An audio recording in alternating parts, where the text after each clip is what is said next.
Presiden Amerika Serikat Joe Biden dinyatakan positif COVID-19 pada hari Kamis 21 Juli 2022 dilansir dari tribunnews.com.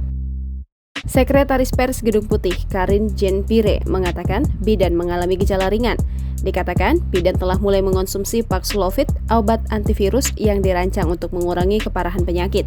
Dia mengatakan Biden akan mengisolasi diri di Gedung Putih dan akan terus menjalankan semua tugasnya sepenuhnya selama waktu itu, saat dihubungi melalui telepon dan Zoom dari kediamannya. Biden telah divaksinasi penuh setelah mendapatkan 2 dosis vaksin virus corona Pfizer sesaat sebelum menjabat.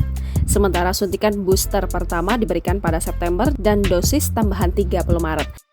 Dalam sebuah surat yang dikeluarkan oleh Gedung Putih, Kevin O'Connor, dokter presiden menggambarkan gejala Biden sebagai gejala ringan.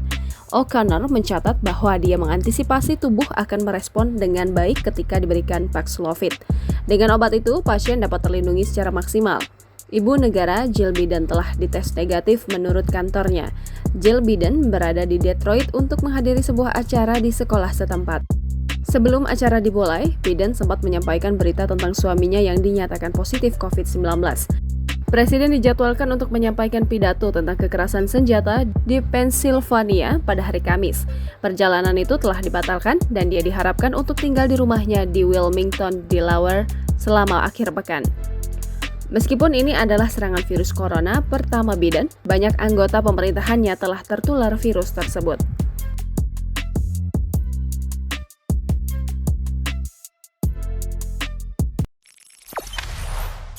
Jangan lupa subscribe, share, komen, dan like ya!